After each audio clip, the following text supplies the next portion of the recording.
बिरसी में दहाड़े योगी कांग्रेस और सपा को बनाया निशाना। बोले, दलित और पिछड़ी जाति के हकों पर डकैती डाल रही है कांग्रेस। कर्नाटक में 6% मुसलमान को आरक्षण दिया, ये पिछड़े और दलित लोगों के हितों पर डाली गई डकैती है। मुख्यमंत्री योगी बिरसी में मुजरिया तिराहे पर स्थित मैदान में बोल रहे थे।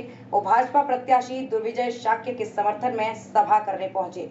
बिरसी में उन्होंने कांग्रेस और सपा को कैसे निशाना बनाया और क्या संदेश दिया अपनी पार्टी का, लीजिए खुद देख लीजिए। आप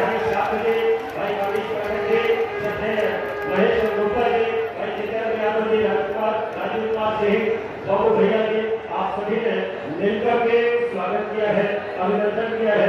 मैं बहुत बहुत आप सबका अभिनंदन करता हूँ और बहुत बहुत धन्यवाद करता हूँ। मैं चाहता हूँ कि अपने बहुत ही बहुमूल्य विचार रखने के लिए श्रद्धेय हमारे प्रत्याशी दुर्विजय सिंह शाक्य जी, मैं उनको निवेदन करूंगा कि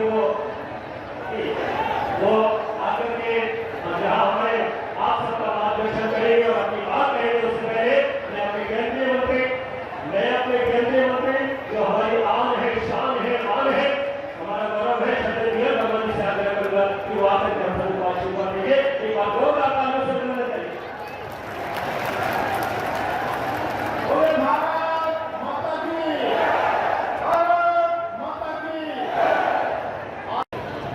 ये बदायूं भारत के ईश्वर के साथ न हो, क्योंकि बदायूं ने वह करके दिखाया है। बदायूं हमेशा सकारात्मक शक्तियों के साथ में रहा है। बहनों और भाइयों, आज की बात नहीं कर रहा हूं मैं, बहुत पहले से बदायूं का आशीर्वाद भारतीय जनता पार्टी को प्राप्त होता रहा है और इसलिए भी इस बार होना है। 10 वर्ष के अंदर आपने देश की कायाकल्प होते हुए देखा है। आपने देश 10 वर्ष में बदलते हुए भारत को देखा है। भारत के सम्मान को दुनिया के मंच पर बढ़ते हुए देखिए, भाग्य विधाता है। और मैं इसलिए पूछना चाहता हूं, देश के सामने इस संकट पहचान का किसने खड़ा किया था? देश के सामने सुरक्षा का संकट किसने खड़ा किया था?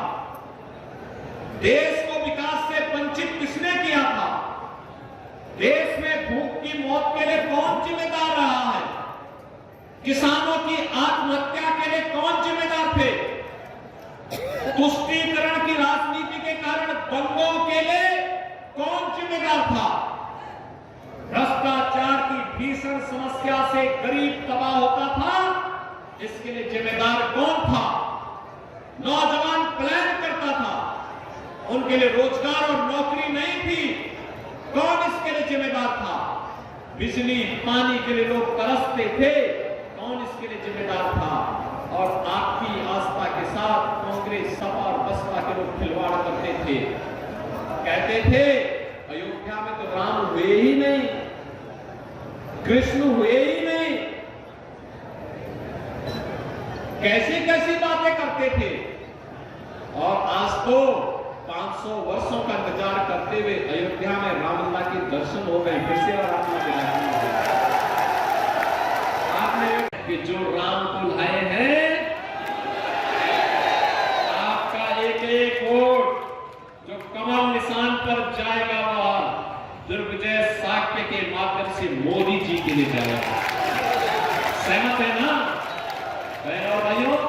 दुर्विजय शाक्य को हम लोगों ने, वो तो हमारे संगठन के क्षेत्रीय अध्यक्ष थे, वे तो घूम रहे थे, क्षेत्र में घूम रहे थे, अलग पूरे क्षेत्र में भाजपा के लिए कार्य कर रहे थे। उससे कहा गया कि भाई इस बार आप चुनाव लड़ जाइए। उसने कहा मुझे पार्टी का तो आदेश होगा, इसलिए घर घर जा पाना प्रत्याशी के लिए चुनाव की घोषणा करती है। मेरी आप सबसे अपील होगी, आप जातिवाद और परिवारवाद से ऊपर उठ करके देश के बारे में सोचिए और मोदी जी के लिए एक एक वोट कमल चुनाव चिन्ह पर जाना है। दुर्विजय शाक्य को भारी बहुमत से विजयी बनाना है। सहमत है? लेकिन इसके लिए आपको घर घर जाना होगा। जाएंगे घर घर? एक एक वोट को मतदान स्थल पर लेके जाएंगे। नहीं बनाएंगे? सभी सहमत है ना? तो फिर मेरे साथ आप सभी बोलेंगे भारत माता की, भारत माता की, भारत माता की। सेंधमारी का काम करने जा रहे हैं। कांग्रेस ने यूपीए सरकार के दौरान एक प्रयास किया है, वो तो भारतीय जनता पार्टी ने भारी विरोध किया था, ये लोग सफल नहीं हो पाए। अन्यथा ये लोग 2004-5 के दौरान ही, 5-6 के दौरान ही ये काम कर लेते। कर्नाटक में उन्होंने कर दिया। पिछड़ी जाति के लोगों को मिलने वाले आरक्षण में से 6% इन्होंने काट करके कांग्रेस ने वहां मुसलमानों को दे दिया है। ये आपके हकों पे डकैती है कि नहीं है? ये गरीबों के हकों पर, पिछड़ी जाति के हकों पे डकैती है कि नहीं है? और कांग्रेस ने रंगनाथ मिश्रा कमेटी और सज्जर कमेटी का गठन करके यह काम यूपीए सरकार के समय में किया था। एक तरफ आपके हकों में डकैती डाल करके बाबा साहब भीमराव अम्बेडकर के द्वारा बनाए गए संविधान का लोग अपमान करना चाहते हैं, और दूसरी तरफ संपत्ति का सर्वे करके आपकी संपत्ति पर वरासत टैक्स लगाने की इनकी तैयारी है। वरासत टैक्स का मतलब आपके बाप दादों ने जो संपत्ति कमाई है, खेत लिया होगा, प्लॉट लिया होगा, कल दुर्भाग्य से अगर कांग्रेस आ गई तो ये क्या करने वाले हैं? ये करेंगे कि उस संपत्ति में से आधी संपत्ति पे कांग्रेस के लोगों का या सपा के लोगों का अधिकार हो जाएगा। और सपा का तो नारा ही था, जो प्लॉट खाली है वो प्लॉट हमारा, यही तो नारा लगाते थे। अरे देखो, वो तो हम लोगों ने इनके सभी माफिया और गुंडों को ठीक कर दिया है, इनकी कमर सीधी कर दी, अन्यथा ये लोग तबाही मचाते हैं। और यही नहीं, इनकी हालत देखो, इनकी हालत देखो। पूर्व मुख्यमंत्री सदैव कल्याण सिंह जी आजीवन प्रदेश के विकास के लिए, देश के विकास के लिए कार्य करते रहे। राम जन्मभूमि के लिए उनका पूरा जीवन समर्पित था। उनकी दुखद मृत्यु हुई। समाजवादी पार्टी ने एक शब्द संवेदना के लिए नहीं व्यक्त किया, एक शब्द नहीं व्यक्त किया, एक शब्द व्यक्त नहीं किए। आप सोचो, मानसिकता देखो। स्वर्गीय मुलायम सिंह जी प्रदेश के मुख्यमंत्री थे, पूर्व मुख्यमंत्री थे, दिवंगत हुए।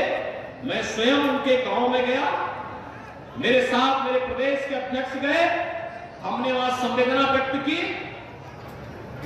स्वर्गीय कल्याण सिंह जी की मृत्यु पर संवेदना न व्यक्त करने वाली समाजवादी पार्टी, उसके अध्यक्ष एक माफिया के मरने पर कैसे फतिया पड़ने के लिए गए थे, आपने देखा होगा, देखा होगा ना, देखा है ना। अब आप सुनो, जिन लोगों की संवेदना माफियाओं के प्रति है, आपके प्रति नहीं, आपके नेताओं के प्रति नहीं, क्या उनको वोट देंगे? क्या उनको वोट जाना चाहिए क्या? और मैं यही कहने के लिए आपके पास आया हूं, हमने अपने वोट को देश के लिए देना है। मोदी जी ने कहा है आत्मनिर्भर और विकसित भारत की परिकल्पना को साकार करना है। विकसित भारत का मतलब हर गरीब के चेहरे पर खुशहाली, 100% सिचुएशन के लक्ष्य को प्राप्त करना, संतृप्तता के 100% लक्ष्य को प्राप्त करना।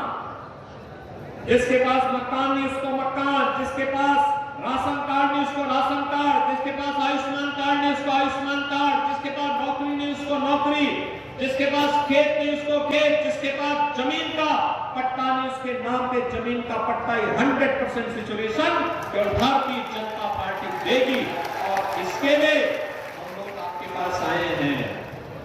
मोदी जी ने 10 वर्ष में जो किया, दुनिया के लिए कौतूहल और आश्चर्य का विषय है, और यह अवसर है।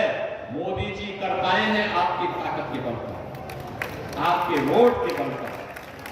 और बहनों भाइयों, मोदी जी का जब समय आया है, हर भारतवासी को मोदी जी के साथ खड़ा होना होगा इस बात को लेकर के कि मोदी जी, आपने 10 वर्ष बिना रुके, बिना डिगे, बिना थके, बिना झुके भारत का सम्मान बढ़ाया है, भारत को समृद्धि की नई ऊंचाइयां दी है, भारत की सुरक्षा को सुदृढ़ किया है, आतंकवाद और नक्सलवाद को समाप्त किया है और भारत की आस्था को भी सम्मान दिया है। पहले के प्रधानमंत्री तो अयोध्या जाने से संकोच करते थे, पहले के प्रधानमंत्री अयोध्या नहीं जाते थे।